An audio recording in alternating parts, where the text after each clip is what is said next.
तूफान से पहले हमेशा एक अजीब सी खामोशी होती है। एक ऐसी खामोशी जिसमें आने वाले खतरे की आहट साफ सुनाई देती है। मायरा और रिया के लिए वो एक हफ्ते का इंतजार उसी तूफानी खामोशी जैसा था। वो सच के बहुत करीब थीं, पर वो ये नहीं जानती थीं कि सच के साथ साथ वो मौत के भी बहुत करीब पहुंच चुकी हैं। एक हफ्ता मायरा की जिंदगी का सबसे लंबा हफ्ता। हर पल एक डर था और एक उम्मीद भी। डर कि कहीं उनका प्लान फेल ना हो जाए, और उम्मीद कि शायद कबीर बेगुनाह साबित हो जाए। उन्होंने एक एक चीज की प्लानिंग की। अविनाश को कैसे पहचानेंगी, उससे बात कैसे करेंगी और क्या सवाल पूछेंगी। मायरा, हमें बहुत सावधान रहना होगा। अगर जैन की बात सच है और कबीर को फंसाया गया है तो असली कातिल आजाद है। हो सकता है उसकी नजर भी अविनाश पर हो। मैं जानती हूँ हम कोई गलती नहीं करेंगे। और फिर वो दिन आ ही गया। शहर के बाहर लगा वो आर्ट्स एंड क्राफ्ट्स का मेला रंगों और जिंदगी से भरपूर था। पर इस भीड़ में दो जोड़ी आंखें सिर्फ एक चेहरे को ढूंढ रही थीं। मायरा और रिया ने साधारण कपड़े पहने थे और धूप के चश्मे लगा रखे थे ताकि कोई उन्हें पहचान न ले। मायरा का दिल जोर जोर से धड़क रहा था। वो दोनों भीड़ में घूम रही थीं, हर चेहरे को ध्यान से देख रही थीं, और तभी मायरा अपनी जगह पर जम गई। रिया, वो रहा मिट्टी के बर्तनों के दुकान के पास। अविनाश मेहरा 5 साल पुरानी तस्वीर से काफी अलग। चेहरे पे दाढ़ी थी, आंखों में एक घबराहट, और वो बार बार ऐसे पीछे देख रहा था जैसे उसे किसी का इंतजार नहीं, किसी का डर हो। अब क्या करें, उसकी बहन भी साथ है। इंतजार करो, हमें उसके अकेले होने का इंतजार करना होगा। कुछ देर बाद अविनाश अपनी बहन को अलविदा कहकर मेले के उस गेट की तरफ बढ़ने लगा जहां भीड़ कम थी। यही मौका था। मायरा और रिया कुछ दूरी बनाकर उसके पीछे चलने लगी। अविनाश स्टॉल्स के पीछे एक खाली गली में मुड़ा। मायरा एक गहरी सांस लेती है और उसके पीछे जाती है। अविनाश मेहरा? अविनाश बुरी तरह चौंक कर पलटा। उसका चेहरा डर से सफेद पड़ चुका था।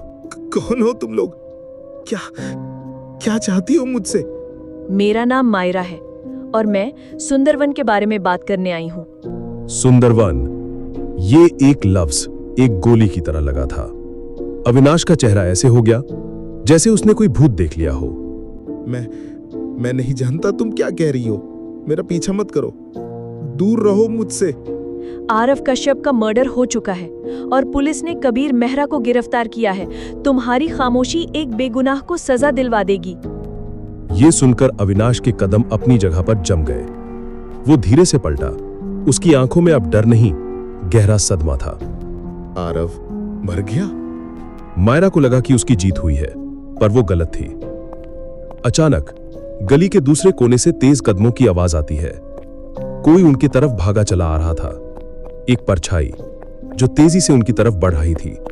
मायरा और रिया सच के शिकारी तक पहुंच चुकी थीं, पर वो ये भूल गई थीं कि एक और शिकारी उनका पीछा कर रहा था।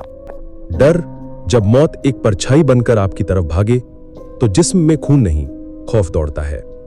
मायरा, रिया और अविनाश उस खाली गली में फंस चुके थे। बाहर मेले का शोर था और अंदर मौत की खामोशी करीब आ रही थी। भागने का कोई रास्ता नहीं था। अविनाश, हटो वहां से, भागो। मायरा, इधर जल्दी। अविनाश डर के मारे अपनी जगह पर जम गया था। वो परछाई अब बस कुछ ही कदम दूर थी, और जैसे ही वो रोशनी में आई, अचानक एक गाड़ी ने ब्रेक लगाया जिसमें से एक आदमी निकला। मायरा और रिया हैरान रह गईं। ये कोई गुंडा नहीं था, ये जैन था, कबीर का दोस्त। तुम लोग यहाँ क्या कर रही हो? ये जगह खतरनाक है, निकलो यहाँ से जल्दी। जैन, आप? उसने एक पल भी बर्बाद नहीं किया। उसने तीनों को लगभग घसीटकर अपनी गाड़ी में डाला और वहां से तेजी से निकल गया। गाड़ी में एक तनाव भरी खामोशी थी। जैन की नजरें बार बार पीछे देखने वाले शीशे पर थी, जैसे वो देख रहा हो कि कोई उनका पीछा तो नहीं कर रहा। आप हमारा पीछा कर रहे थे?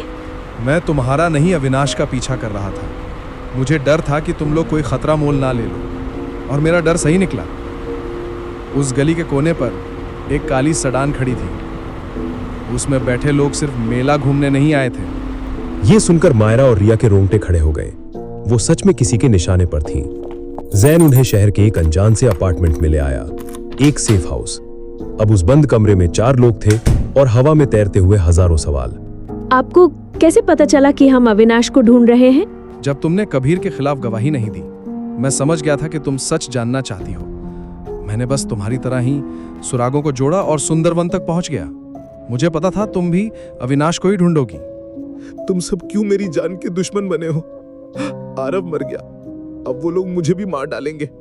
वो लोग कौन? अविनाश? सुंदरवन के राज में कबीर और आरव के अलावा और कौन शामिल था? अविनाश का चेहरा आंसुओं से भीगा हुआ था। वो जानता था अब वो और नहीं भाग सकता। उसकी खामोशी का किला आज ढह चुका था। तीसरा नहीं, चौथा। उस रात सुंदरवन के उस गेस्ट हाउस में हम 4 लोग थे। मैं, आरव, कबीर और कौन? अविनाश और कबीर का बाप देव मेहरा।